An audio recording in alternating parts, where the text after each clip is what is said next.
Hey, Rex Bear, Leak Project. How the heck are you?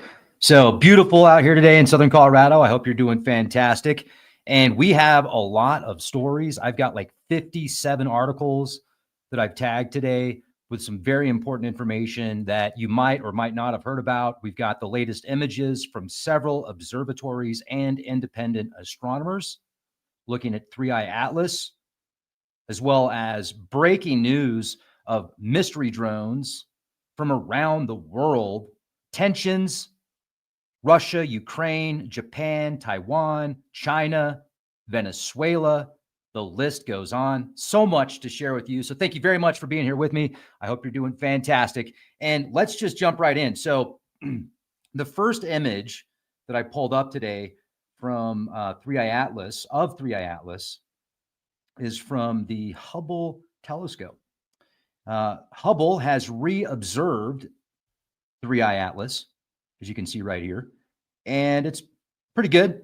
I mean, the image is okay. It's not fantastic. You would think with the tens of millions of dollars of technology and, telescopes, and we would have something a little bit better than this, but that's where independent astronomers come in and independent observers. We're going to look at it.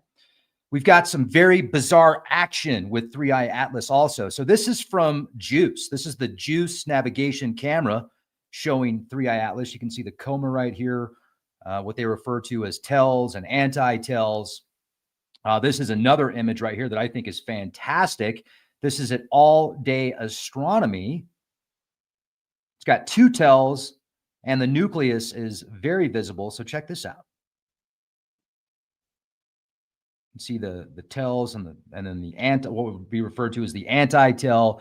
Very beautiful blue coma. This is from the Brazilian observatory. Let's pull this up right here. This is the Brazilian observatory space tracker, space source, Diego San Araújo. This is the raw clip. I said that wrong, I know.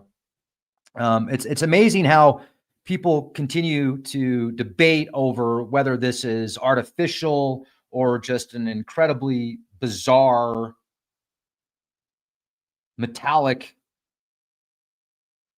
comet traveling through interstellar space. I mean, either way, it could be either way. There's so much information, but we're going to look at this one also. So this is from a remote operation in Utah.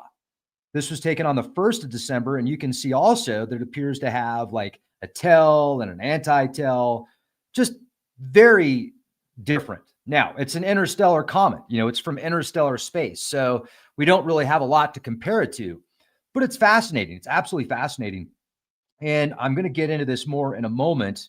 But before I do, I would like to give a huge shout out to today's sponsor, Noble Gold Investments.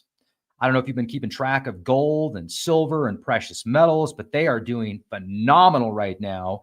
And a lot of people smarter than myself are seeing even bigger gains in 2026. There's forecasts that gold could hit $5,000. There's forecasts of silver going up substantially.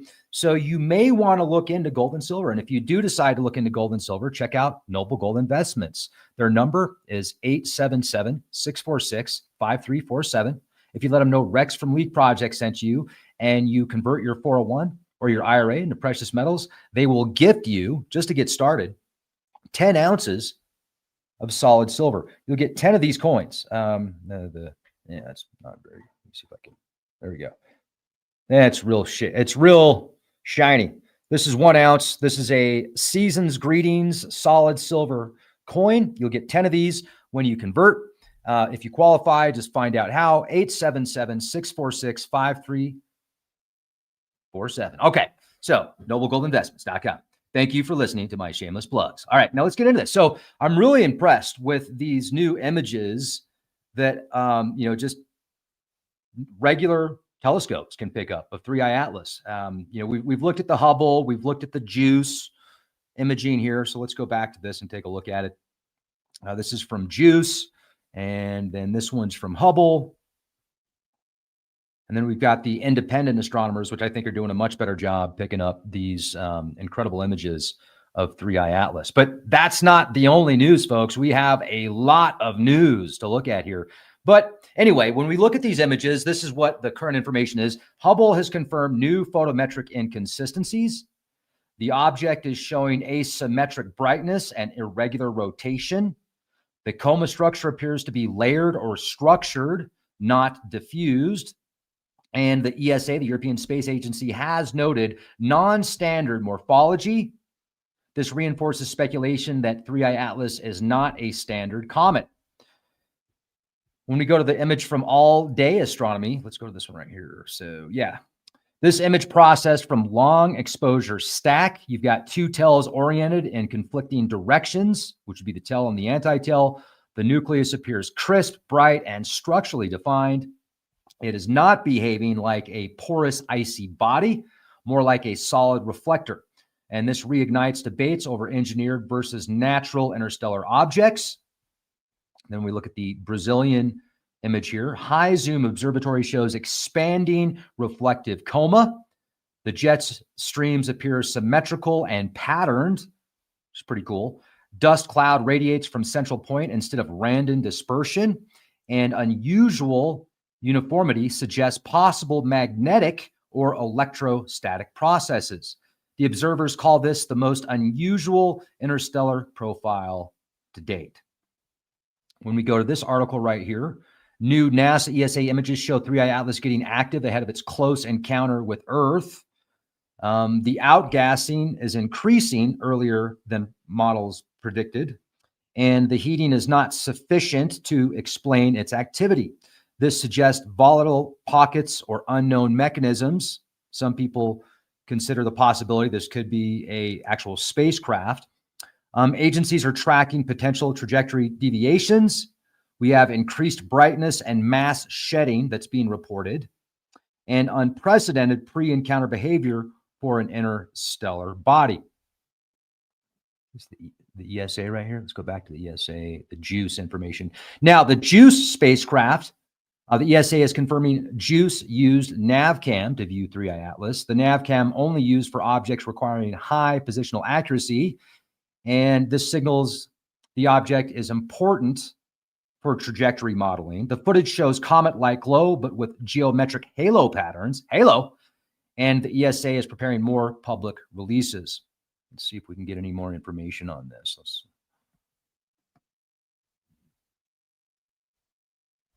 So this image was taken November 2nd.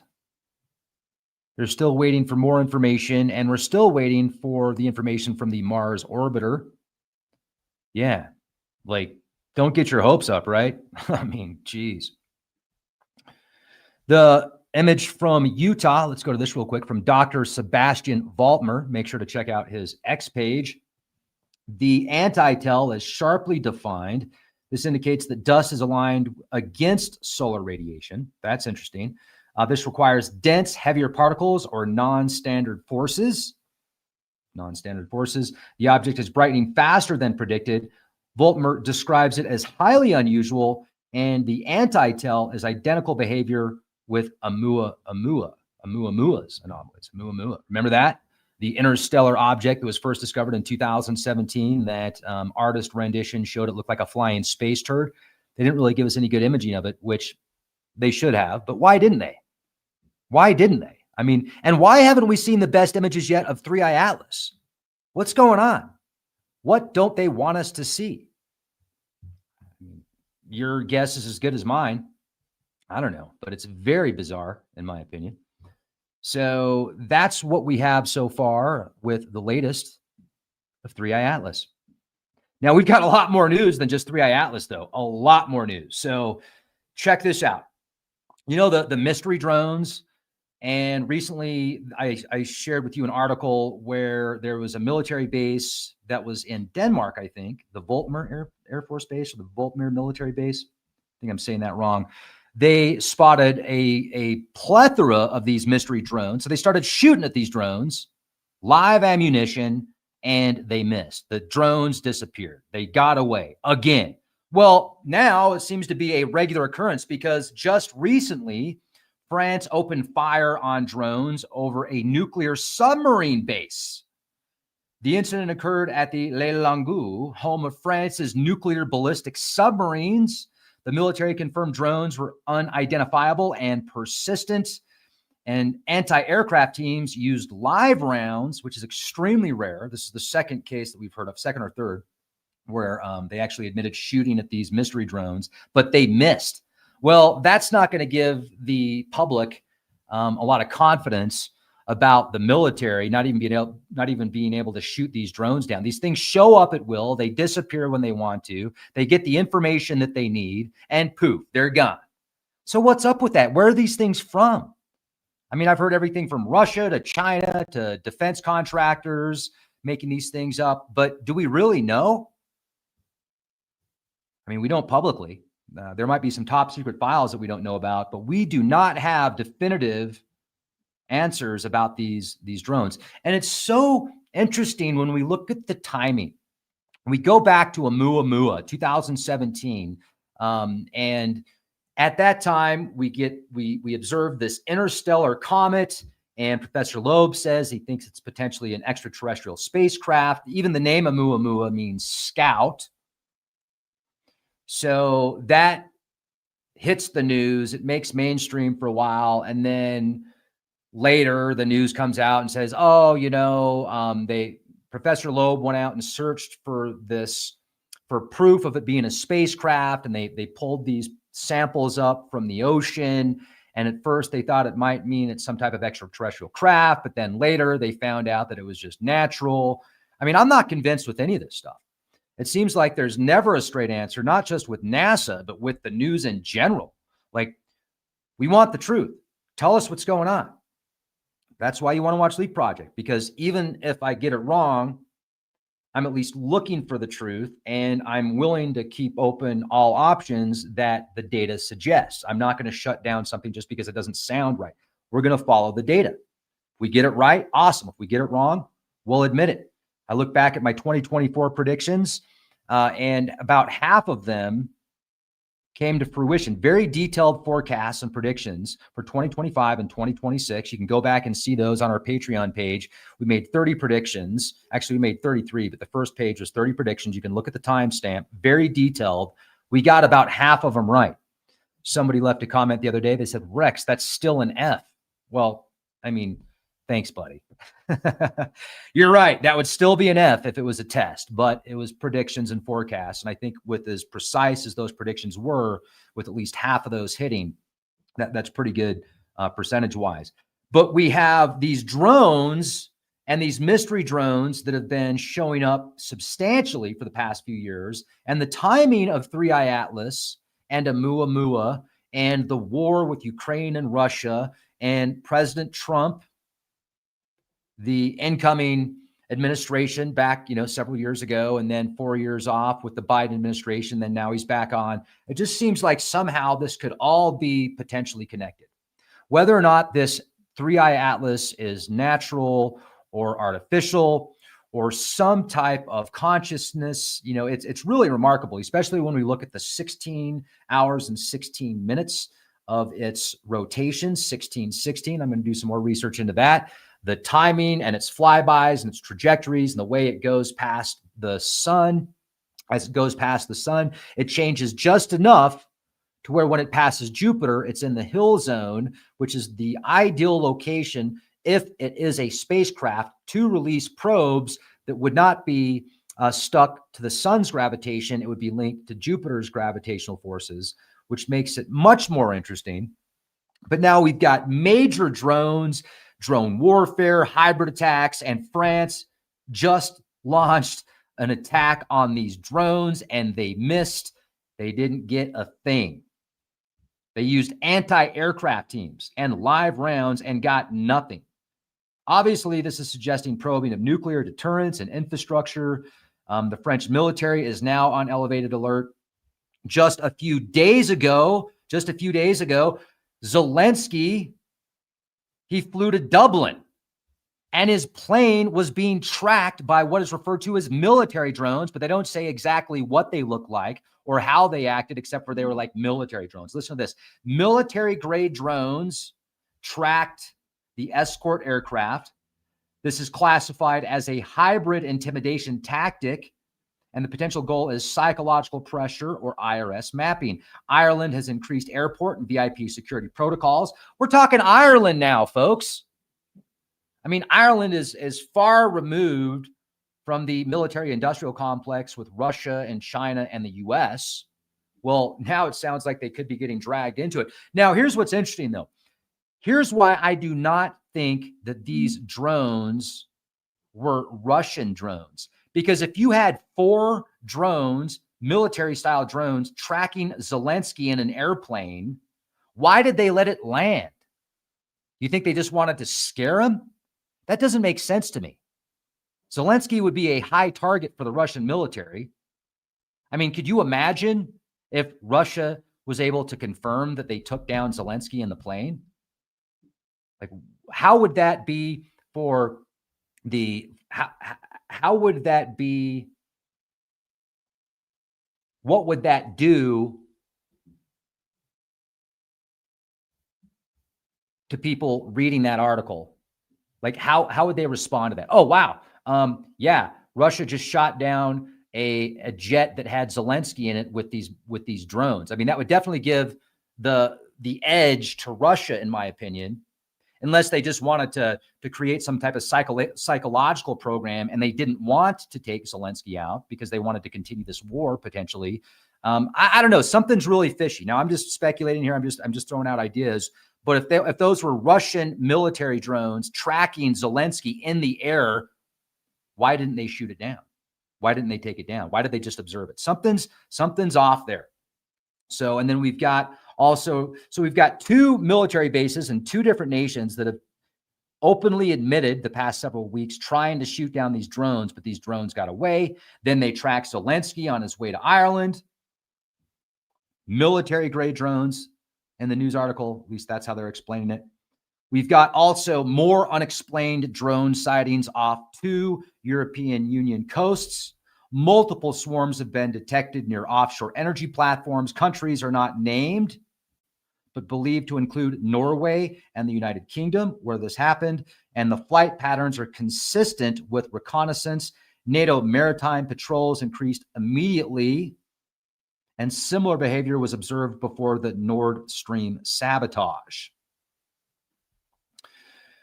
Germany is also accelerating anti-drone measures amid airport incursions. Bloomberg reports over 150 drone incursions and incidents near German airports in 2024 and 2025. 150, folks. Major disruptions to air traffic, government deploying RF jammers and counter UAS turrets. Are they working? Doesn't sound like it. Estimated 10 times increase in hostile drone probes since the Ukraine war.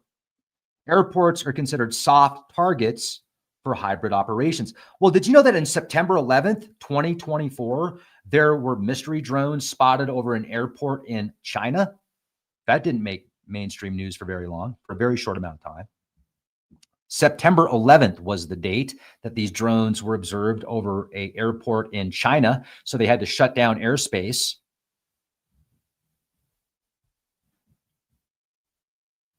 In other news, the World War III front line is pinpointed as NATO fortifies the East. You can read about that Express. Analysts have identified the Suwalki Gap as the flashpoint. So the front line, essentially, the front line pinpointed for World War III, if it happens, is at the Suwalki Gap. That's the flashpoint. NATO is reinforcing Poland, Lithuania, and Romania. Russia is building a layered defense or defenses in Belarus and Kaliningrad. And both sides are preparing for escalation, not de-escalation. The terrain suggests rapid armor warfare scenario. Did you hear about in other news, did you hear about the U.S. Marine that was killed at Camp Pendleton? So listen to this. U.S. Marine killed at Camp Pendleton exercise, CBS. Incident during high-intensity urban warfare training. The Marines were undergoing accelerated pre-deployment cycles.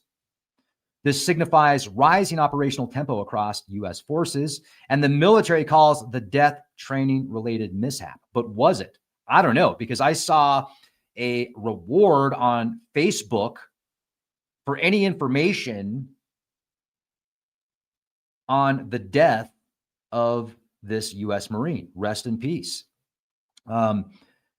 This often occurs. So when we look at these exercises that are taking place right now, these often occur during mobilization phases ahead of real world operations. In Ukraine right now, I don't know if you heard about Chernobyl, but the shelter that protects or blocks a lot of the radiation coming out of the Chernobyl plant after its meltdown, they put this huge protective barrier over Chernobyl. Well, these Russian drones blew a hole in the confinement structure several months ago. And the bomb damage that compromised the confinement structure, which is considered the new safe confinement structure, is not blocking the radiation from coming out now. So we have increased airborne radiation risks during storm winds. The IAEA warns of long-term contamination integrity issues, and the repairs have been delayed due to security concerns. Oh, isn't that wonderful? So the potential for regional contamination is even higher if the infrastructure collapses, and it's basically broken right now. It's got a big hole in it. So doesn't that make you feel amazing? Not only are we having problems with the Chernobyl shelter, big hole in it, blown into it, but also the Zaporizhzhia, or how do you pronounce this? Zaporizhzhia nuclear plant lost power overnight. Read about it, Reuters. And that's in Ukraine as well. So we've got problems with Chernobyl, now another nuclear plant. This has happened several times. Losing power at a nuclear plant is not good. The diesel generators that are backup power for these power plants can only last so long. So we have a loss of external power. The cooling systems go offline. The emergency diesel generators are activated. And this is the 8th major power loss event since 2022 at this nuclear power plant. This does reinforce fears of international or accidental nuclear disasters, and the IAEA calls the situation untenable. You don't say. But guess what? The U.S. wants to build 1,000 micronuclear reactors and bury them a mile underground to power data centers so that they can spy on you more. Doesn't that make you feel good? Doesn't that make you feel safe? Doesn't that just give you that warm and fuzzy feeling that they want to build nuclear power? They want to build micro reactors, bury them a mile underground so that they can power data centers to spy on you and your family. Yeah, you got to love it, right? But in other news, this is from Kyiv Independent. This is really like eye-opening to me. According to the Kyiv Independent, the Russia troop losses reach 1,179,790 casualties. This includes those that have been killed or severely wounded, indicating the Kremlin is relying heavily on conscripts. And this level is reaching World War II levels. That is mind-boggling. Ukraine is compensating with mass drone offenses, and the war is evolving into century-defining conflict of exhaustion. Over 1 million people on the Russian side.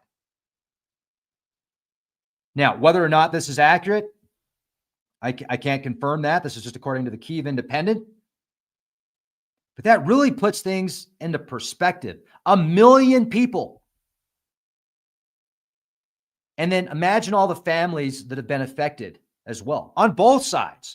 I read reports that there were 400,000 plus in Ukraine.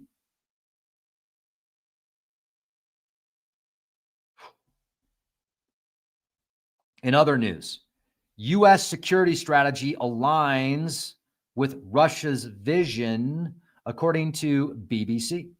Moscow claims the new U.S. doctrine mirrors Russian security concerns, possible strategic misinterpretation or propaganda. This could signal softening U.S. stance or tactical repositioning, and this raises alarm among European partners. Now, whether or not this is true or, like it says here, some type of propaganda piece, it's definitely going to cause a response. And there was originally a 28-step process that the U.S. was presenting to Russia to stop the war in Ukraine. And then Ukraine came back with a 19-piece or a 19-step treaty plan. So far, nothing. Actually, when they were passing these treaties back and forth and talking about having a truce, that's when it seemed like the military operations ramped up. And as this is going on, Russian tourists have been diverted from Venezuela to Cuba because of the military buildup in the Caribbean. And this is Financial Times. Venezuela, obviously expecting possible U.S. strikes. As President Trump just said recently, there could be ground strikes very soon. President Trump had a conversation with Maduro over the phone. Maduro's not leaving. He has no plans to leave, at least what we're being told. And now Russia's saying, okay, get our tourists out of there, get to Cuba. Cuba is acting as an alternative safe hub. And this is obviously suggesting Moscow is anticipating escalation in Venezuela, with the U.S. being parked next door. In other news, Zelensky has warned about U.S. high-speed peace push. Wall Street Journal. Europe fears rushed peace deal undermining Ukraine. Possible territorial concessions are forced. Growing divide between the U.S. and Europe on endgame. This signals NATO unity cracks beneath the surface. So when I see all this going on in Europe, and I read all this news about, Germany wanting to spearhead NATO and be the main force to push NATO for the next generation. U.S. pulls out a lot of its troops. We're putting a lot of our people down towards the Caribbean and Venezuela. And then we've got major tensions with Japan and China about the remarks Japan's prime minister made about Taiwan. China's even going to the United Nations asking for help. I can see some big changes and some big shifts here. But we've got, in other news, this is at United 24. Listen to this. 653 drones and 51 missiles were launched overnight. This is the largest, and this is United 24 News, largest combined strike of the war. Ukraine intercepted 585 of the drones and 30 missiles, and showing how Ukraine's integrated air defenses have improved. Russia is testing saturation tactics for future offenses. 653 drones in one night, 51 missiles one night. Then in other news, Ukraine hit the Ryazan oil refinery, according to the Kyiv Independent. The strike penetrated hundreds of miles into Russian territory, disrupted regional fuel production, and demonstrates Ukraine's long-range precision strike capabilities. Ukraine also, according to Reuters, hit a chemical plant in southern Russia. A massive explosion reported, potential environmental fallout. Oh, really? You don't say? And signals Ukraine willingness to target infrastructure deep in Russia, like chemical plants. See, this is the problem with war.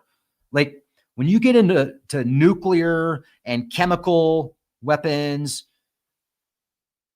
the long-term effects can far outweigh a short-term, like short-term solutions, long-term problems. In other news, Berlin has deployed fighters to Poland after drone incursions, Reuters. Germany positions jets near Polish border. Joint NATO quick reaction alert system activated, indicating alliance preparing for rapid drone intercept operations. And then we have U.S. nuclear submarines that could dock in Australia, according to The Guardian, even though it is off limits, they say. This would be the first time nuclear-armed U.S. vessels docked there. This violates decades-old national policy, and it indicates increased Indo-Pacific nuclear posturing China is expected to respond sharply. See, here's the thing. Australia has openly admitted they do not have the military to fight a force like China or the CCP if needed. And China and the CCP has been very bold with their submarines and their aircraft carrier and their jets and their military in like circling Australia. It's like, I wonder what's going on behind the scenes. I wonder if we go back a few years, if there were some agreements made with Australia and the CCP, I'm just wondering and speculating here, that have since dwindled. And so the CCP says, "Oh, really? You're gonna back off on what we talked about? You're not gonna follow the game plan that we had initially put together? Well, we're gonna show you." Something's going on there. Like, China does not want the US to get involved with Australia, nor, like, think about this. The Panama Canal is very close to Venezuela. And having a huge military force in that region could definitely act as a deflector for other nations. So that could be one of the reasons. I don't think it's just Venezuela. I think there's more to the story here, but we're talking speculation here, so just throwing that out there as an idea. The United States is actually ordering, according to Defense Post, $200 million worth of anti-drone shells. Northrop Grumman contracted for counter-UAS ammunition. This represents the urgent procurement typical of wartime supply needs, and the U.S. is preparing for drone-saturated battlefields. Yeah, but what about the drones that we can't shoot down? Is $200 million in anti-drone shells going to do any good against mystery drones that can appear and disappear and show up at 1,000 feet and then 10,000 feet in a matter of seconds, turn off other drones that are tracking them? Just, it seems like they can do pretty much anything they want to and still get away. At least that's what the news is presenting. So I don't know if they're just doing that to freak people out, because I don't think so necessarily, because if that was the case, you're also taking away the military's abilities in the eyes of the public. Like, confidence is going to be very low the more you have news pieces come out saying that these drones are flying over military bases, the military shoots at them and they get away. There's probably been a lot more cases that we haven't been told about. I wouldn't be surprised. But China and Russia had a strategic meeting recently on Japan. This is really interesting. So China, Russia axis plus Asia Pacific tensions. China, Russia strategic meeting yields strong consensus on Japan. Read all about it, MFA.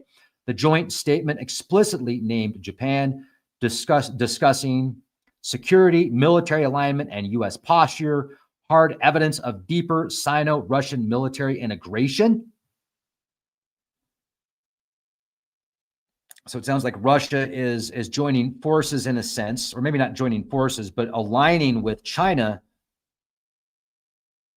against Japan. And if China is to invade Taiwan, which they just held urban warfare drills for a Taipei invasion, South China, read all about it, SCMP News. So PLA holds urban warfare drills for Taipei invasion. This training included tunnel clearing, block by block combat, drone swarms, simulating a full-scale assault on the Taiwan capital. China is shifting from signaling to direct preparation. And in other news that's connected, 90 plus Chinese ships have been active in and around Taiwan. You can read about this, Ian Ellis on X. This exceeds the December 2024 show of force deployment. This includes destroyers, frigates, intelligence vessels, and this is designed to overwhelm regional ISR systems. Taiwan and Japan have also increased air patrols in response. Then we have news that a Chinese jet locks fire control radar on a Japanese aircraft, CNN. The fire control lock is a pre-missile targeting system Japan files formal protest. Extremely high risk escalation, they say, because one miscalculation could trigger defense response, which could lead to war. Then we have China firing flares at the Philippine aircraft. Read all about it, ABC News. Flares are normally used to deter missiles, fired close enough to be interpreted as harassment. And the Philippines have invoked treaty obligations with the United States. Then in Hong Kong has made arrests over news being reported on the skyscrapers that massive fire took place recently. So a man was jailed for an online comment deemed incitement. They're arresting people in Hong Kong for posting news about these fires. That's a bit alarming. And this definitely shows a tightening censorship and erosion of civil liberties. Beijing's digital control extends into all crisis narratives. Germany has also rejected parts of the U.S. security strategy, indicating growing fractures with NATO. Germany pushing for independent European defense policy, and the U.S.-EU strategic alignment is weakening. We have a major influx in bankruptcies with small businesses in the U.S. right now. You can read about this, Kobesi on X. The rates right now with small business bankruptcies are resembling 2008 levels. High interest rates, inflation, and consumer slowdown are all culprits. The sectors hit hardest: retail, hospitality, and construction. And these are signaling early stages of recession even before official admission. In the home sellers market, you can also read about this at Kobesi on X.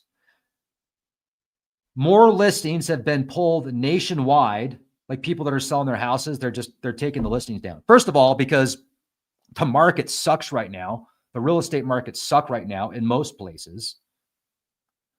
Mortgage affordability is at a 40-year low. We have price stagnation with rising foreclosures. The housing market is now gridlocked. We're looking at 2008 levels. Bankruptcies recently hit 15-year highs, Economic Times, outpacing pandemic and 2008 levels. Corporate filings are accelerating fastest. Debt rollover costs are crushing businesses. National recession indicators flashing red. 70+ banks have been hit by a marquee ransomware breach, Tech Radar.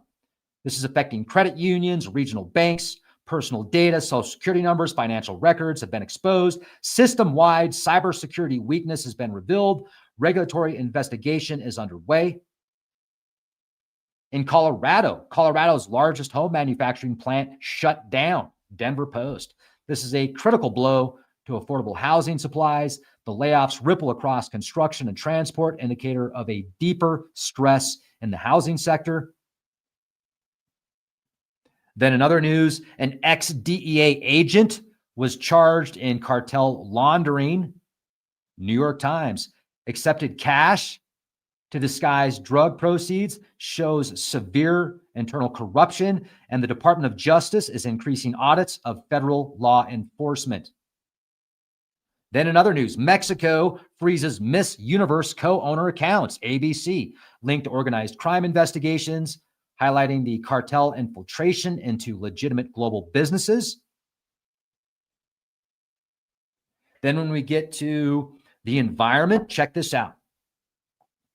520 chemicals were found in English soil, Guardian News. This includes banned pharmaceuticals and pesticides. This indicates long-term environmental accumulation. Risk to agriculture and groundwater is high. 520 chemicals. There's not that many companies that make these chemicals, folks. And then you heard recently about the EPA approving a new pesticide with forever chemicals in the pesticide. Well, the EPA is denying that. The EPA denies approving PFAS pesticides. You can read about it, Farm and Dairy. Documents do indicate PFAS entered pesticide supply chain. The EPA claims administrative error or external approval. This raises accountability questions. Now, I read that article, and the chemical, like the compounds put in these pesticides, when they break down, they can break down into forever chemicals, but they're not originally forever chemicals. So they're using that as a reason to not be a I got to read this to you because this just blows my mind. Like this lights me up. With as much as MAHA, Make America Healthy Again, with as much as RFK Jr. and Make America Healthy Initiative has done, Make America Healthy Again, with as much good that we've seen so far, in my opinion, it's like 2 steps forward, 10 steps backwards. If this, I mean, this just blows my mind. Listen to this. Farm and Dairy. EPA says it did not approve pesticides with PFAS. The U.S. Environmental Protection Agency recently approved 2 new pesticide ingredients that have sparked debate over whether they contain forever chemicals. The federal agency registered the active ingredient cyclobutyfluorum November 5th for nematicide fungicide use on turf, ornamentals, and romaine lettuce, as well as cotton and soybean seed. Cyclobutyfluorum can be used in rotation with other nematicides to reduce resistance in crops and turf, according to the EPA. The agency also approved 10 new products on November 20th containing the active ingredient isocyclosaran, a broad-spectrum contact insecticide that can be used on agricultural crops, turf, and ornamentals, as well as indoor and outdoor uses for commercial, industrial, and domestic sites. This new active ingredient will give farmers an additional tool to help manage crops and grow more food for our country, the EPA said in a press release. According to the EPA, isocyclosaran pesticides will target pests that have caused significant damage to crops and financial losses to farmers over the years. Excuse me. Including the tarnished plant bug in cotton, Colorado potato beetle, and the diamondback moth for brassica vegetables like broccoli, cauliflower, cabbage, etc. Isocyclosaran also has benefits for managing indoor pests like cockroaches, termites, and bedbugs, the EPA said. Both cyclobutyfluorum and isocyclosaran were previously reviewed by the agency through various studies evaluating impacts on animals, plants, and humans. The studies identified no human health risks when the pesticides are used, according to their labels. Really? Well, listen to this. Environmental activists and organizations, as well as several media outlets, raised the alarm, arguing that the ingredients contain forever chemicals, like PFAS. PFAS are said to exist forever as they contain toxic chemicals that break down slowly, remaining indefinitely in the environment and accumulating in the human body, leading to negative health impacts. According to the Center for Biological Diversity, cyclobutyfluoram, how the hell do you say that? Cyclobutyfluoram breaks down into the smaller forever chemical trifluoroacetic acid. They make these words so freaking ridiculously long that you don't even want to say it. It's like you got to study the damn word for 10 minutes just to say it right. Well, if they can't say it properly, they won't say it at all. So let's just make up some 20 fucking, pardon my language. Just blows my mind that they put this crap in the food and then they say it's okay. And then they say they're there to protect you. We're here to protect you. If we say it's okay, it's okay. Yeah, I'm not convinced. So according to the Center for Biological Diversity, cyclobutyrylfluorum breaks down into the smaller forever chemical trifluoroacetic acid. The group adds that isocycloseram is classified as moderately persistent to persistent, meaning it slowly breaks down over time, and it can also transform into 40 smaller PFAS chemicals, which were found to break down over an even longer period of time. The wildlife nonprofit organization says the ingredient's approval puts the nation's children at risk. To approve more PFAS pesticides amid the growing awareness of the serious long-term dangers from these forever chemicals is absurdly short-sighted, said Nathan Donnelly, Environmental Health Science Director at the Center for Biological Diversity. But according to the EPA, classifying cyclobutyrylfluoram and isocycloseram as PFAS is misinformation.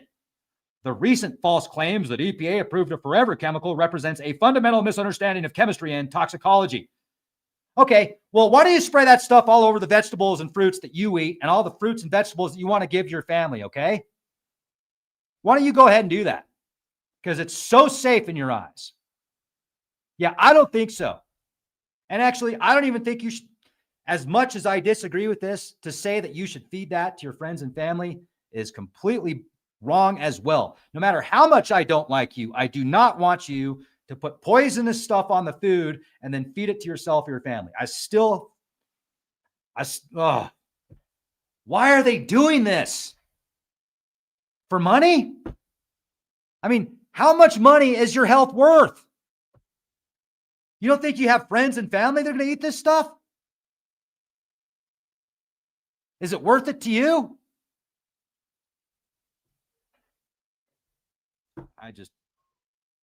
It blows me away that companies get away with this stuff. And then they make fun or mock people that don't want toxic chemicals on their food or their family's food. Makes a lot of sense, right? Welcome to Earth, folks. Whoever's running this place definitely does not have our best interests at heart. At least it seems when you read stuff like this. Because if we really had people in positions of power that could make decisions about what to put in our food supply, I don't think there's any way in hell they would allow anything close to this on the foods. So what if the farmers can grow more crops because they put chemicals on their foods and they require less people working there? Hire some more people, pay them better, give them better working conditions. I mean, have you seen the videos or the images where people are spraying pesticides on corn wearing full hazmat suits? Does that not make you question the reality of the situation? This kind of stuff just blows me away. Now, these are my opinions. These are my opinions. But after reading articles about how 520 chemicals have been found in English soil, and then the EPA approves new pesticides that have chemicals in them that break down slowly and can potentially break down into forever chemicals, Houston, we have a problem. And then listen to this. In other news, USA Today. Speaking of PFAS chemicals, 49.5 million Americans have PFAS in the drinking water. 1 in 7 Americans exposed. What is PFAS linked to? There's a whole book on problems that PFAS is linked to and health concerns. So that's in the US. 49.5 million Americans have PFAS in their drinking water. USA Today. Well, what about France? Listen to this. France 24 News. 90% of French tap water is PFAS positive. European PFAS crisis mirrors the US. Oh, you don't say? It sounds like it's even higher. 90%. The government is planning emergency filtration upgrades. Oh, good. That's so nice of you. Consumer items that contain toxic chemicals. The Independent. Food packaging. Cosmetics clothing, which can cause these chemicals to accumulate in the bloodstream, and it's hard to regulate due to global manufacturing. How about all the foods that are like, oh, these are organic food, but we sprayed bisphenol A in the container, but the food's organic. Kristen met somebody the other day that is an organic farmer, and he said that the stuff that they sprayed on the organic crops were worse than the non-organic crops. It makes me think of like chicken. Oh, they're free-range chickens. Do you know what free-range chicken, like the official definition of that is? The legal binding definition? Let me read this to you real quick. You might have known this. What is the legal definition of free-range chicken? I think it's like an hour a day. Legally, the USDA defines free-range chicken as poultry with continuous free access to the outdoors. But this is a loose standard requiring only a small door to an outside area with no minimum space or quality requirements for that space, allowing for potentially cramped conditions. More meaningful definitions come from third-party certifications like Certified Humane, which mandate significant outdoor time, like 6+ hours, specific space, 2 square feet minimum, and better living conditions, while pasture-raised offers even greater space and outdoor access. Marketing. Marketing can be the devil. Like, you want to talk about more modern sorcery? That's modern marketing. The way that people can be tricked based upon word salads and images and neurolinguistic programming. Like, it's very easy, in my opinion, to manipulate entire civilizations with extremely precise marketing techniques. It can be used for good too. I mean, it can be used for just as good as it can for bad, but it seems like these giant corporations are constantly looking for ways to make something as cheap as they can so they can give their stockholders as much money as they can make. And then the people at the very top are making exuberant amounts of money, while oftentimes the products they're putting out to the public have a lot of problems. A lot of problems. Free range, huh? Yeah, free range. Unbelievable. In other news, in environmental news, this is kind of cool, actually. An ancient lake has reemerged in Death Valley. You can read about that in Newsweek. Unusual hydrological event signals extreme climate swings, and this could revive dormant ecosystems. Death Valley is now Lake Valley. If you have an Android phone and that Android phone was given to you by a company or corporation, Google is now sharing text messages with employers. You can read about this Forbes. So bring your own device. Now fully exposed, employers can legally request message logs. And this is a major privacy shift. This might have something to do with the IDF banning Android phones. Recently, I read an article that iPhones are now mandatory, and the IDF has banned Android phones. You can read about this Forbes. And they say it's because of security vulnerabilities exploited in Android devices. Israel is forcing uniform encryption standards, and Android is considered too easily compromised. Now, if you thought that was a privacy concern, how about 6G brain phone interface emerging? 6G is aimed, and it's the 6th generation of communications where they use terahertz waves instead of megahertz gigahertz, megahertz. Gigahertz is 5G, billions of cycles per second. And then 4G was using megahertz, millions of cycles per second. 3G was slower than that. So you got 4G megahertz range, 5G gigahertz range. You know, your microphone or your microwave is right around 2.4 gigahertz. They have phones that emit 2.4 gigahertz. They have routers that emit 2.4 gigahertz. The way a microwave works, and that I don't think that's the exact. Let me look this up real quick. Exact frequency of microwave oven.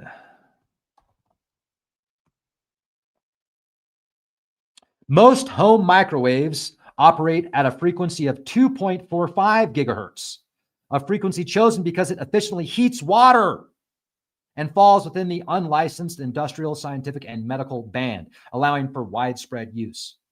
2.45 gigahertz is standard. Some industrial units use 915 megahertz, and the actual frequency can jitter slightly from 2.44 gigahertz to 2.48 gigahertz, rather than being perfectly monochromatic, says Reddit. Now, oh shoot, hold on a second. I'll be right back. My computer's about ready to, I gotta plug it in.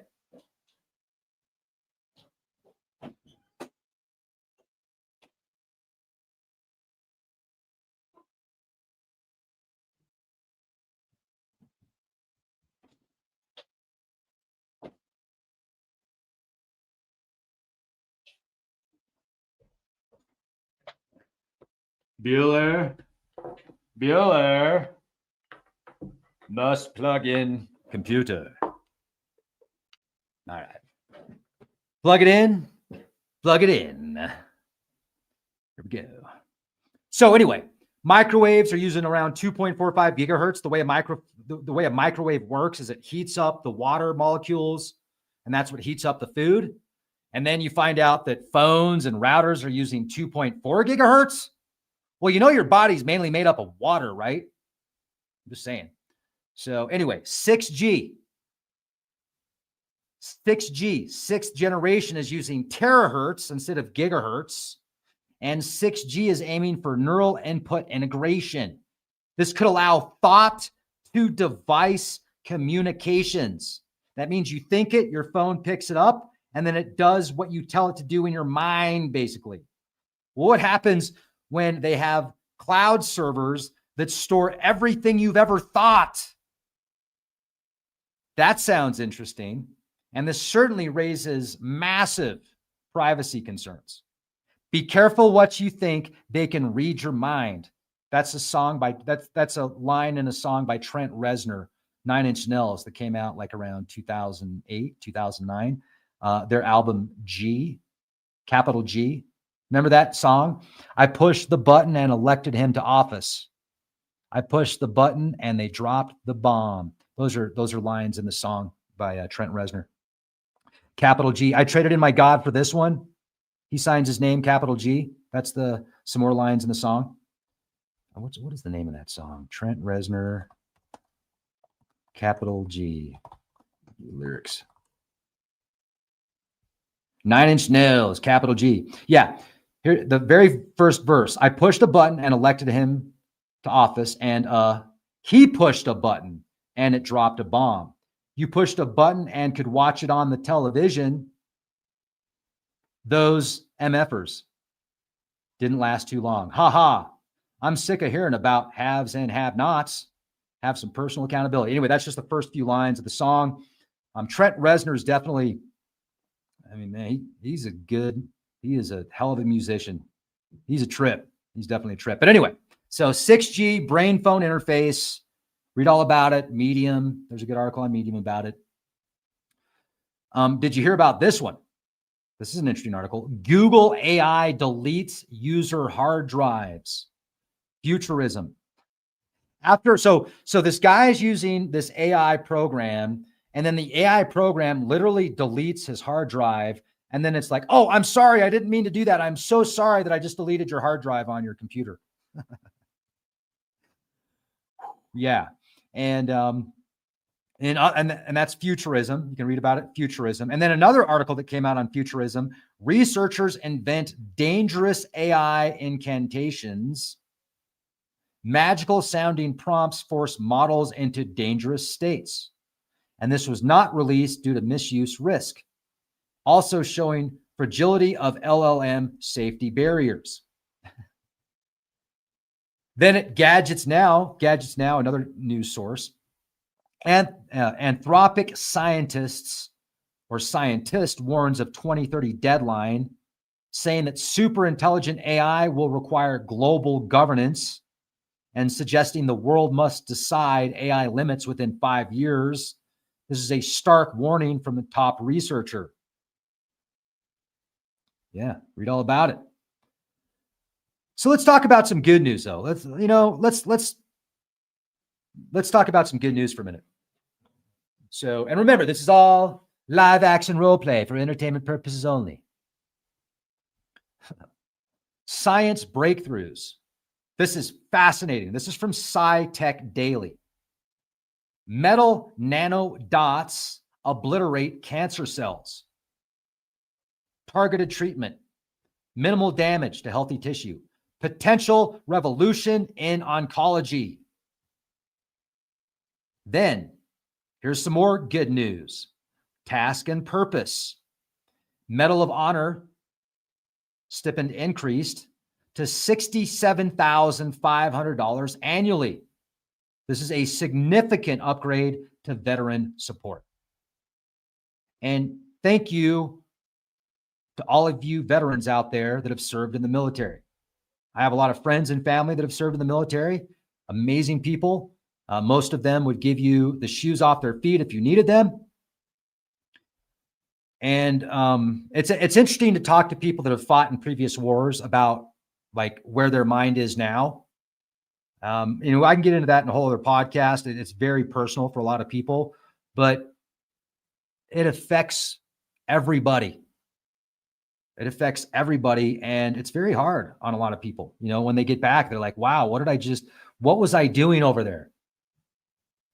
Why was I over there? Who was it at the top that decided to create this battle zone so that I had to go over there and fight? And then, it's like, I've talked to people before they've gone into combat, and I've seen their Facebook posts and such, and they get, it's like a psychological. First, it's a psychological war, and I was thinking about like a potential for global conflict. Like we look back at World War II, World War I, and most wars, the people have to be convinced to go to war first. The overall population has to be convinced. Otherwise, it's going to be a lot more difficult to get people to sign up. Sure, you can have, a mandatory, what do they call that? Mandatory, dang it. The draft, like a mandatory draft. But usually the powers that be do a good enough job, those that love you so much, the dungeon masters, they convince people that they need to go to war. If they can convince you and your family and your friends that we need to go to war, they have a much better opportunity of getting people to sign up and profiting off of destruction. So how difficult would it be for the powers that be now to convince populations to go to another, to enter the battle zone? Like if we do have a World War III scenario, with all of the information that's available and with all of the differing opinions and ideas of people today, they're going to have to use a different strategy to get enough people to back it up. And I still think that they can, and they potentially will, but it's going to be through memes, the meme, how they call them, memes news, alternative news. The mainstream news has a lot less power over people's minds than it used to. It still does, and it always will, but there's so many different avenues now to get information that, like, that's why I look at as many sources as I can. And, I follow my instincts, and I get things wrong. I get a lot of things right, but I'm not placating to one specific audience. And I think that we should put ourselves in other people's shoes before we completely, judge them or have. Anyway, so I have a dream, but we'll talk about that later. Let's get back into some more good news. More good news. Researchers dug 0.6 miles into the ground, and they discovered rocks that act as natural power plants. Piezoelectric properties found underground. This could be tapped as micro energy sources. This also opens up new renewable energy frontiers. It makes me think about the satellite imaging that was shared where it showed what appeared to be structures underneath the Great Pyramids of Giza. And I think that they were about 2,200 feet below the surface, according to the seismic data from these satellites. So that's not quite half a mile. That's like 0.38 to 0.4 miles below. And now we're reading articles that are saying that researchers have actually discovered rocks that act as power plants, basically, about 0.6 miles underground. I think that could actually add more validity to the research that was done with the satellite data showing potentially underground objects in Egypt. I think that's really cool. And I think we should keep up on that, because if we can use rocks as natural power plants, why the hell do we need micro nuclear reactors or nuclear reactors? Well, I mean, I don't know how much power these things can produce, but if you can produce a megawatt in something the size of a small trailer, you probably wouldn't be able to do that with natural rocks. So I can see why they're doing it. I don't agree with it, but I can see why they're doing it. In other news, and this is from Union Rail, this is pretty cool. The US has created a cement battery that has 10 times the life of lithium cement. I love that. And this could revolutionize energy storage. But what happens when the US discovers $1.5 trillion worth of lithium under a US volcano? You can read about this, earth.com. The largest known lithium reserve discovered. This has massive geopolitical implications, and this could shift global energy dominance to the US. $1.5 trillion lithium deposit under a US dormant volcano. I think it's in Nevada. I'll have to double check on that. Was it Nevada?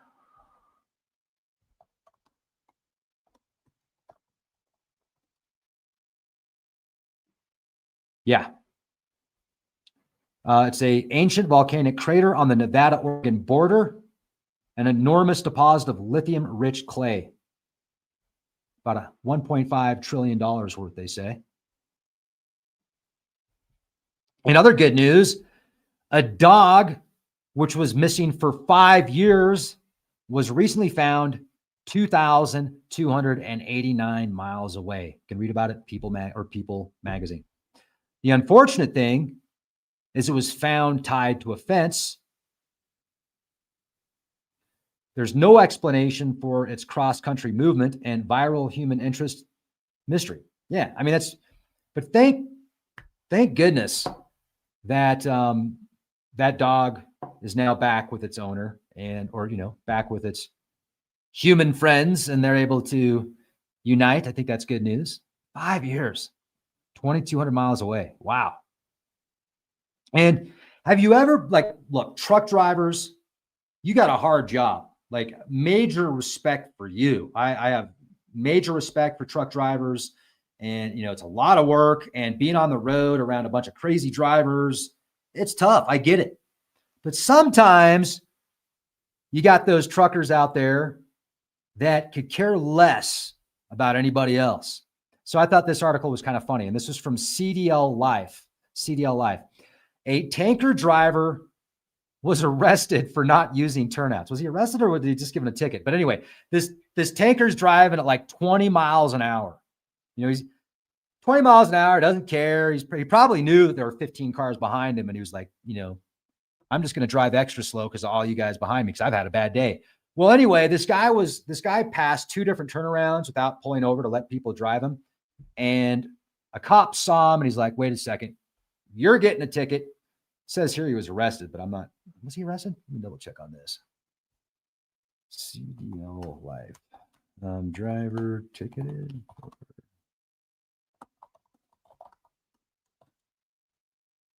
Yeah, here we go. CDLLife.com. Tanker driver nabbed for failing to use turnouts at 20 miles per hour with 15 vehicles stuck behind, CHP says. The California Highway Patrol is reminding the trucking community about rules requiring the use of turnouts after a recent incident involved a tanker truck in the San Gorgonio Pass. Troopers recently made an enforcement stop on a tanker truck for failure to use a turnout on State Route 371 within our mountain communities. The CHP said that the tanker truck driver was traveling at speeds of 20 miles an hour and failed to use two large marked paved turnouts with 15 vehicles following behind. Looks like he just got a ticket here. But there's the ticket. Yeah, man, come on. Anyway, so that's the news we have for today. And I hope your day, the rest of your day goes fantastic. Thank you for listening to my rant here at Leak Project. If you do me a huge favor, if you would make sure that you've got the bell rung for all notifications here on YouTube. And if you'd also subscribe to us on Rumble and Patreon, that would be amazing. And check out our sponsor. You'll thank me later on that. Definitely thank me later on that. And have a beautiful day, everybody. Thank you so much. Be the change you want to see.